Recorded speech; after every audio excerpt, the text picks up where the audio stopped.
So I haven't really made a video like this for quite a while, and this isn't my normal update videos or feature breakdowns, but this is kind of one of those moments where I make a video and kind of step back and think, wow, like this actually might change how gaming works in the future. And I know that sounds pretty dramatic, but just hear me out right now.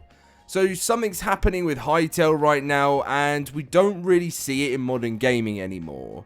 It revolves around modding, servers, money, and most importantly, players' trust. And the reason I wanted to make this video is because I've seen a lot of fear lately, a lot of concern, and honestly, a lot of trauma from other games, which, you know, I've kind of experienced myself. So today I want to talk properly about this whole situation and about what Hytale is trying to do differently and why this really matters for the gaming industry. So sit back, relax, if you enjoy the video, drop a like and subscribe, and let's get in with this. So let's start off with the concern that kicked this all off, because someone tweeted something that a lot of people quietly agreed with. Who would have thought that by Hytale having server-side mods, servers would end up having exclusive content mods? And then here was the scary part, because they said it looks like we're going to have a very dark future with Hytale servers full of predatory practices to gatekeep content mods. Now listen, that fear is completely valid, because if you've played Minecraft, Rust, Ark, or maybe any live service sandbox game in the last 10 years, you may have seen this happen. Paywalls, exclusive mods, servers locking content behind subscriptions, pay to access this system, pay to unlock this feature, and after a while it stops feeling like mods and it starts feeling like DLC stacked on top of DLC on top of DLC.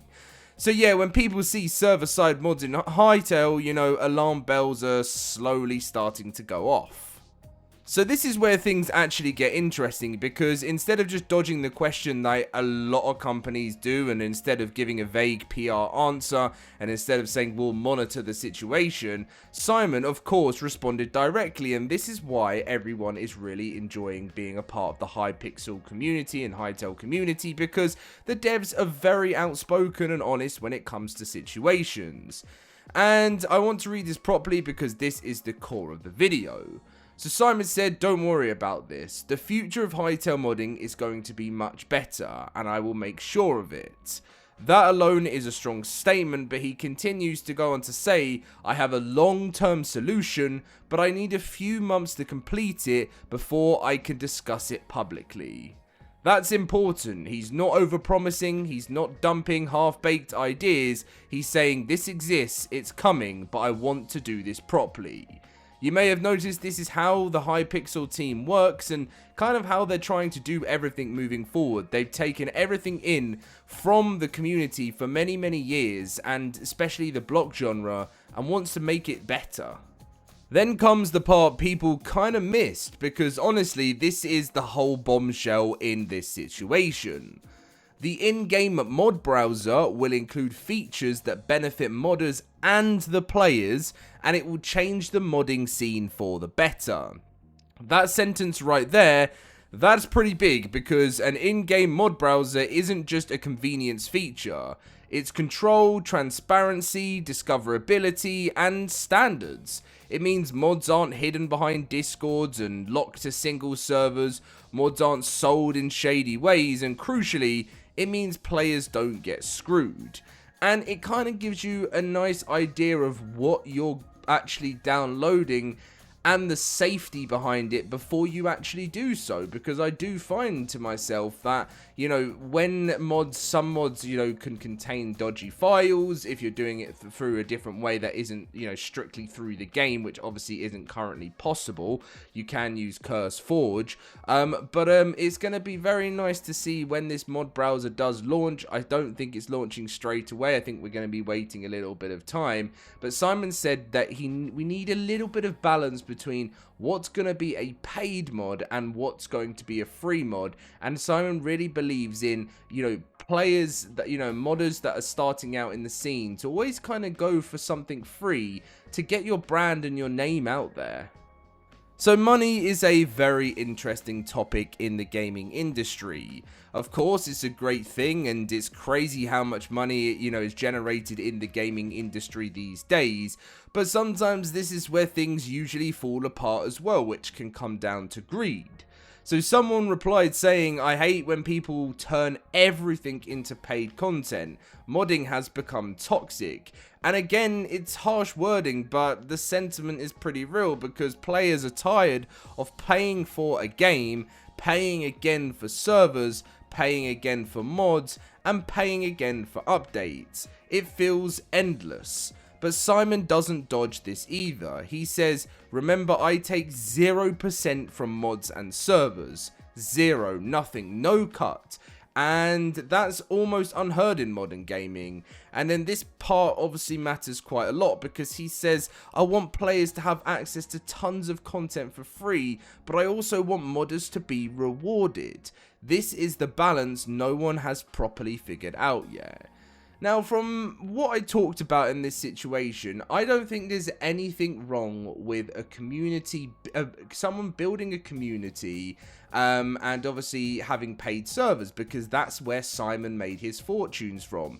If you're providing a service for people and you're giving them an optional chance to play, and they might want to purchase some stuff on the side to help support the servers and everything like that, I actually think that's a great thing in communities.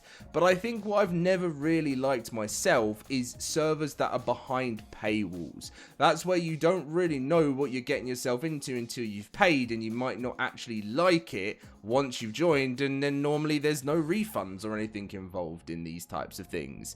So I think always giving someone free passage to enjoy something before maybe, they might turn around to you and say, "Hey, I want to support this server. I love it. I love what you do, and you offer me a great service and a lot of happiness in life, so I want to support you." And I think that's always the best way to go around with things, rather than just being like, "Hey, pay me $100 to enter my server."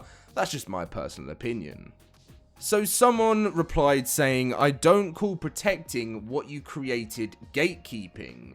And honestly, they're not wrong, because if you build something, you spend time, you spend money, you learn skills, and you should have some control. And Simon acknowledges that too, because he literally says, "I know, I literally ran Hytale for 13 years. That's experience talking. This isn't someone who's guessing. This isn't a dev who's never touched a server ecosystem. This is someone that's seen every possible way this can go wrong." And that's why it's so important, and that, he's had that experience within Hytale, because he knows what he's I'm sure made many mistakes over the years and learned from it. And that's kind of what you want when someone's building a whole new block game for us, and is looking to take it to that next step, and has learned and seen exactly from a player's perspective, because it's not like he was one of the lead devs at, for Minecraft. He was just someone running servers inside the game, which keeps you kind of as a player. So here's a line that actually made me think about how lucky we are to be playing a game right now run by such a great studio, because Hytale will take 0% from modders and server owners for at least the first 2 years.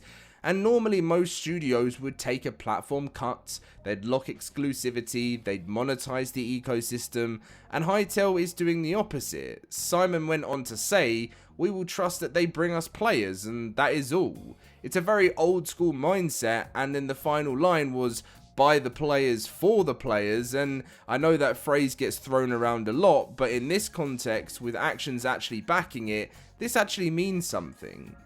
So this just isn't about Hytale. This is about what gaming could go back to being, or maybe transform into something else, where mods grow creators, not corporations, and servers compete on creativity, not just constant paywalls, and players aren't treated like it's just wallets first. And if Hytale pulls this off, a lot of games could be forced to respond, and that's why I generally think this is one of the most important conversations happening in gaming right now, because it's pretty interesting to see where we're going to be going in the future. I really truly hope that this can be a kind of a statement, because I'm not saying every other game right now has got it wrong. I feel like there's many amazing servers out there. Like, I'm going to be running my own, but I just have never really, like I mentioned earlier, I just love being able to keep it always an option. I think Fortnite for me was one of the first proper games that said, hey, this is completely free, come and play our game, you can enjoy it as much as you want, but if you want, here's some skins that you can buy, and that is up to you. And I think that's one of the things I've really loved in gaming, is I would rather players be able to enjoy the experience. I'm not saying that game devs or developers shouldn't be paid for their hard work. You know, if you're charging $50 for a game, I mean, I say $50, it's not even $50 anymore, it's probably more like $80. You know, maybe people are saying that they deserve to be rewarded for that hard work. But I think there's just a bit of a fine line between what you should be charging for and how maybe you might treat your players, because in the future it may work out more successful for you.